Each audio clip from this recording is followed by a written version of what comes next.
अस्सलाम वालेकुम दोस्तों, welcome back to the YouTube channel. और आज हम एमडी कैट लेक्चर सीरीज़ की एक नई वीडियो के साथ हाज़िर हुए हैं। इसमें हम पढ़ेंगे जी लाइजोसोम्स के मतलब वाटर लाइजोसोम।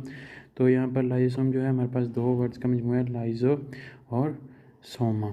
लाइजो मीन्स हमारे पास यहाँ पर स्प्लिटिंग है और सोमा का मतलब है हमारे पास बॉडी। तो ये स्प्लिटिंग बॉडीज़ हैं लाइजोसोम्स। तो ये सिंगल मेम्ब्रेनस ऑर्गेनेलीज है और ये हमारे पास जी सिंगल मेम्ब्रेनस ऑर्गेनेलीज है और स्फेरिकल वेजिकल्स की फॉर्म में हमारे पास पाया जाता है, स्फेरिकल वेजिकल्स की फॉर्म में। और इसमें जो है हमारे पास ये हाइड्रोलिटिक या डाइजेस्टिव एंजाइम्स इसमें होते हैं, कंटेन्स हाइड्रोलिटिक और डाइजेस्टिव एंजाइम्स। और ये हाइड्रोलिटिक एंजाइम्स जो हैं हमारे पास, हाइड्रोलिटिक एंजाइम्स जो हैं ये कहाँ बनते हैं, ये रफ एंडोप्लाज्मिक रेटिकुलम में हमारे पास बनते हैं।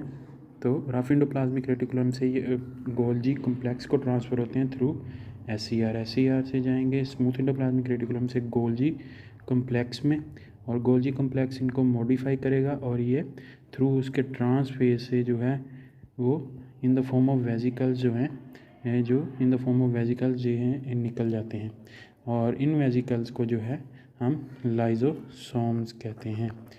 और अगर ये लाइजोसोम जो हैं न्यूली फॉर्म होंगे, newly form without any function, यानी इन्होंने कोई फंक्शन अभी परफॉर्म नहीं किया होगा, तो इनको हम कहेंगे जी प्राइमरी लाइजोसोम्स। और नेक्स्ट इसके वाले से बात करते हैं। यहाँ पर हमारे पास जो है जी प्लांट्स और फंजाई में जो होते हैं, प्लांट्स और फंजाई में, डिफरेंट प्लांट्स और फंजाई में डिफरेंट जो हमारे पास होते हैं वैक्यूल्स होते हैं, वो हाइड्रोलिटिक डाइजेशन करते हैं, हाइड्रोलिटिक डाइजेशन करते हैं। और सेम फंक्शन जो एनिमल्स में है वो लाइजोसोम से करवाया जाता है।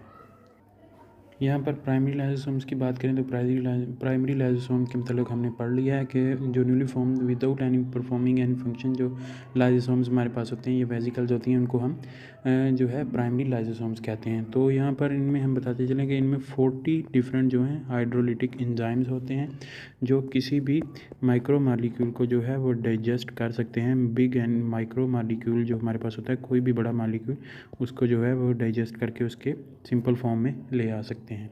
और इसके वाले से हम बात करें तो जो हाइड्रोलिटिक एंजाइम्स है इसके प्राइमरी लाइजोसोम्स के कंटेंट होते हैं, उनकी एसिडिक नेचर होती है। तो ये यहाँ पर डिफरेंट जो हमारे पास होते हैं वेजिकल्स, जिनमें इंडोसाइटोसिस वेजिकल्स होते हैं, उनके साथ जो हैं जो फॉर्म करती हैं इंडोसाइटोसिस से, ऑटोफेगोसाइटोसिस से या ऑटोफेजी से या फेगोसाइटोसिस से, तो उनके साथ जो यहाँ पर हैं फ्यूज़ करते हैं और सेकेंडरी लाइजोसोम्स जो हैं यहाँ पर बनाते हैं। यहाँ पर हम इसकी डायग्राम को देख लेते हैं। ये हमारे पास डिफरेंट पार्टिकल्स हैं जो इंडोसाइटोसिस के ज़रिए अंदर आ रहे हैं सेल के, और ये इंडोसोम्स हैं। इंडोसोम्स यहाँ पर ये हमारे पास आ जाएगा जी प्राइमरी लाइजोसोम। ये प्राइमरी लाइजोसोम से मिलेंगे तो यहाँ पर जो है सेकेंडरी लाइजोसोम बन जाएगा। और यहाँ पर ये हमारे पास RER का एक स्ट्रक्चर है जो ऑटोफेगी कर रहा है, जो उसके गिर्द माइटोकॉन्ड्रिया गिर्द घूम रहा है और ऑटोफेजी हो रही है माइटोकॉन्ड्रिया की। और यहाँ पर इसके साथ जो है प्राइमरी लाइजोसोम मिलेगा ऑटोफेगोसोम के साथ, और ये यहाँ पर हमारे पास सेकेंडरी लाइजोसोम बना देगा। इसी तरह ये हमारे पास एक बैक्टीरियम है जो फेगोसाइटोसिस हो रहा है, बैक्टीरियम उसकी फेगोसाइटोसिस हो रही है, तो ये हमारे पास फेगोसोम्स बन जाएंगे। फेगोसोम्स जब प्राइमरी लाइजोसोम्स के साथ मिलेंगे तो ये सेकेंडरी लाइजोसोम बन जाएगा। तो ये थी तमाम तर सेकेंडरी लाइजोसोम्स के मतलब। सेकेंडरी लाइजोसोम्स के मतलब पढ़ें तो आपको बता दिया कि सेकेंडरी लाइजोसोम्स जो हैं वो डिफरेंट जो हमारे पास वेजिकल्स या वैक्यूल्स बनते हैं, वेजिकल्स या वैक्यूल्स बनते हैं, वो प्राइमरी लाइजोसोम्स के साथ जब मिलते हैं, तो प्राइमरी लाइजोसोम के साथ जब मिलेंगे तो हमारे पास जो है वो सेकेंडरी लाइजोसोम बन जाएगा। और सेकेंडरी लाइजोसोम की अगर हम बात करें तो यहाँ पर जो हमारे पास डिफरेंट डाइजेस्टिव या डाइजेशन के लिए जो कंटेंट होता है, वो बायोमॉलिक्यूल्स जो होते हैं वो फर्दर जो है वो अपने छोटे से छोटे मॉलिक्यूल्स में जो है वो टूट जाते हैं, जिनमें हमारे पास यहाँ पर अमीनो एसिड्स आ जाते हैं, फैटी एसिड्स आ जाते हैं, न्यूक्लियोटाइड्स आ जाते हैं, और यहाँ पर हमारे पास मोनोसैक्चराइड्स आ जाते हैं जो कि कार्ब्स की छोटी फॉर्म है, और इसके अलावा जो यहाँ पर हमारे पास जो है ये फिर जो हमारे पास मॉलिक्यूल्स होते हैं ये देन रिसाइकल हो जाते हैं इन द सेल। तो ये था हमारे पास तमाम तर जो था प्राइमरी लाइजोसोम और सेकेंडरी लाइजोसोम के मतलब यानी सेकेंडरी लाइजोसोम कैसे बनते हैं, प्राइमरी लाइजोसोम और वेसिकल जो इंडोसाइटोसिस फेगोसाइटोसिस या ऑटोफेगीज के ज़रिए बनती हैं उनके मिलने से जो हमारे पास सेकेंडरी लाइजोसोम बनते हैं। अब हम जो है वो इनके जो हमारे पास लाइजोसोम्स हैं इनके फंक्शंस को डिस्कस कर लेते हैं। लाइजोसोम के हम अगर फंक्शंस की बात करें तो ये हमारे पास जो है जी सबसे पहले इंट्रासेलुलर डाइजेशन में हेल्प करता है, इंट्रासेलुलर डाइजेशन में। और इसके बाद जो है हमारे पास ये ऑटोफेजी के जो हमारे पास मैकेनिज़्म होता है उसमें हेल्प करता है, देन ऑटोलिसिस में। और उसके बाद जो है ये डिफरेंट जो एंजाइम्स होते हैं जो एक्स्ट्रा सेलुलर यूज़ होते हैं, एक्स्ट्रा सेलुलर एंजाइम्स हैं उनमें भी ये उनकी प्रोडक्शन में भी ये हेल्पफुल होता है। तो ये 4 इसके मेन फंक्शंस हैं, इनको हम वन बाय वन देख लेते हैं।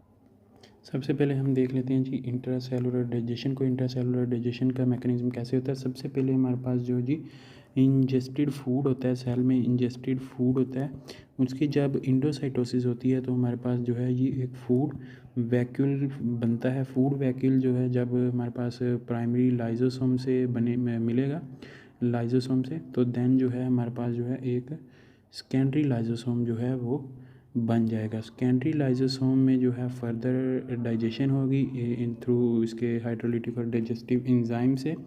तो देन जो हमारे पास यहाँ पर जो है डाइजेस्टेड मटेरियल होगा, इसका डाइजेस्टेड मटेरियल होगा सेकेंडरी लाइजोसोम में थ्रू हाइड्रोलिटिक एंजाइम या डाइजेस्टिव एंजाइम, तो वो साइटोप्लाज्म में जो है हमारे पास जो है वो एब्जॉर्ब हो जाएगा जो डाइजेस्टेड मटेरियल होगा।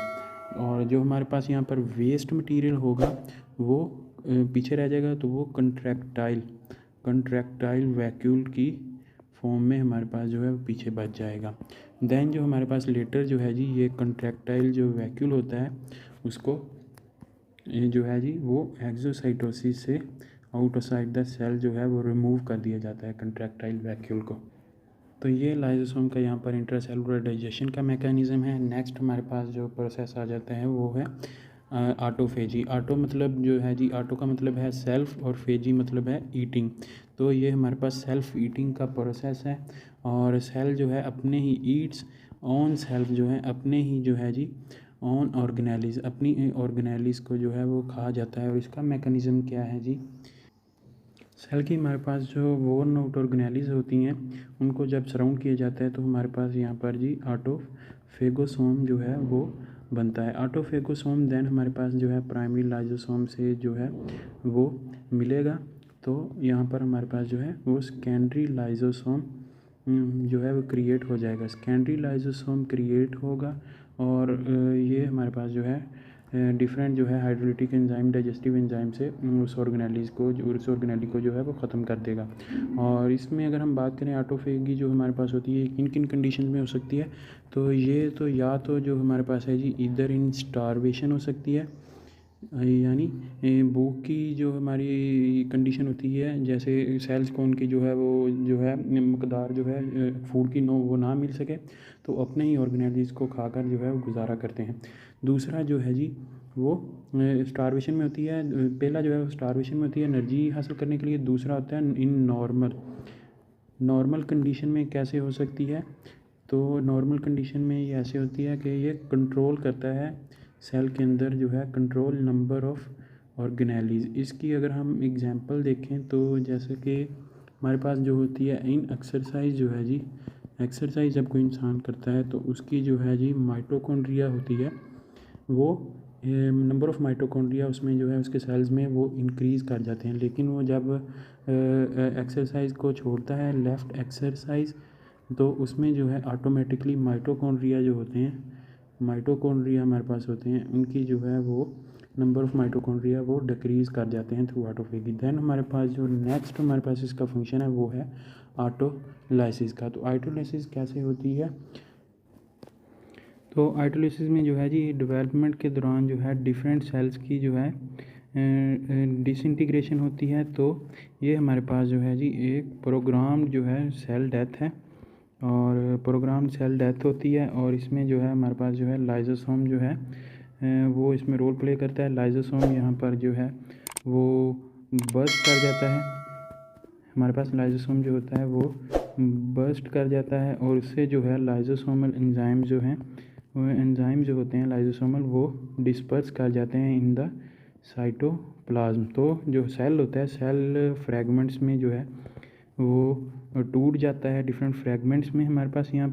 तो ये जो फ्रैगमेंट्स बनते हैं ये फिर जो है फैगोसाइटोस हो जाते हैं, फैगोसाइटोस बाय अदर सेल्स। तो ये डिफरेंट अदर सेल्स जो होते हैं वो इसको फैगोसाइटोस कर लेते हैं। तो इसी की वजह से जो है जी लाइसोसोम्स को जो है यहाँ पर इसकी ऑटोलिसिस के फंक्शन की वजह से इसको सुसाइडल बैग्स भी कहा जाता है। तो ये एमसीक्यूज पॉइंट भी बन सकता है यहाँ पर कि लाइसोसोम्स को क्या कहा जाता है, तो इसको सुसाइडल बैग भी कहा जाता है। तो नेक्स्ट इसका फंक्शन है जो वेरियस डाइजेस्टिव एंजाइम्स होते हैं, एक्स्ट्रा सेलुलर एंजाइम, उसके हवाले से। तो उसमें जो है जी उसको हम देख लेते हैं यहाँ पे। जैसे कि आपको मालूम है कि लाइसोसोम्स में जो यहाँ पर होते हैं वेरियस डाइजेस्टिव एंजाइम्स होते हैं हमारे पास।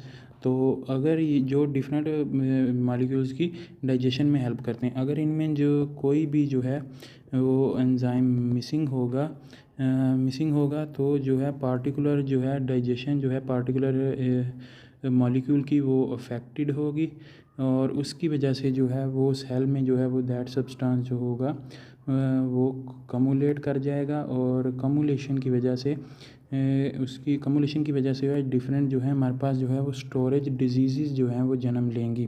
तो इन स्टोरेज डिजीज़ को लाइसोसोमल स्टोरेज डिजीज़ भी कहा जाता है। तो 20 सच डिजीज़ जो हैं हमारे पास वो हैं नॉन है till date storage diseases, lysosomal storage diseases. इनकी हम एग्जांपल्स देख लेते हैं। सबसे पहले हमारे पास यहाँ पर आ जाती है जी टे सैक डिज़ीज़।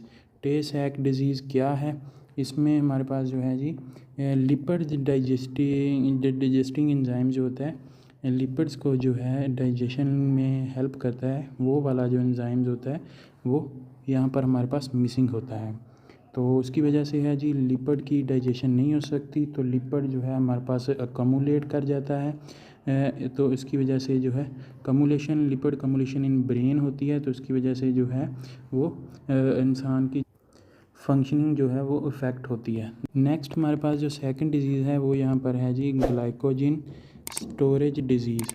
इसमें क्या होता है यहाँ पर, इसमें जो है जी हमारे पास यहाँ पे एक एंजाइम मिसिंग होता है जो ग्लाइकोजन को ग्लूकोज में जो है वो कन्वर्ट करवाता है। तो ये एंजाइम यहाँ पर मिसिंग होता है जिसकी वजह से हमारे पास मसल सेल में जो है मसल सेल्स में जो है वो ग्लाइकोजन की जो मकदार होती है वो बढ़ जाती है और इसकी वजह से जो है जी वो भी यहाँ पर हमारी फंक्शनिंग जो है वो अफेक्ट होती है। तो दोस्तों ये था तमाम तर हमारा लेक्चर लाइसोसोम्स के हवाले से। इसमें हमने सबसे पहले जो है वो लाइसोसोम का जो है वो इंट्रोडक्शन पढ़ा, उसमें उसके हमने डिफरेंट जो है उसकी स्ट्रक्चर के हवाले से, और देन प्राइमरी लाइसोसोम क्या होता है, सेकेंडरी लाइसोसोम क्या होता है, उसके बाद हमने उसके डिफरेंट फंक्शन जिनमें इंट्रासेलुलर डाइजेशन, ऑटोफेगी और ऑटोलिसिस के हवाले से, देन हमने स्टोरेज डिजीज़ के हवाले से पढ़ा और उसमें टे सैक डिजीज़ और ग्लाइकोजन स्टोरेज डिजीज़ के हवाले से भी पढ़ा। तो उम्मीद करता हूँ दोस्तों आपको वीडियो पसंद आएगी। वीडियो पसंद आई तो इसे दोस्तों के साथ शेयर कीजिएगा, लाइक कीजिएगा। अगर आप इस चैनल पर नए हैं तो चैनल सब्सक्राइब कर लें और साथ बेल आइकन को प्रेस कर लें ताकि आप मज़ीद आने वाली वीडियोज़ देख सकें। इस वीडियो में इतना मिलेंगे एक नई वीडियो के साथ। अपना बहुत सारा ख्याल रखिएगा, दुआ में याद रखिएगा। तब तक के लिए अल्लाह हाफिज़।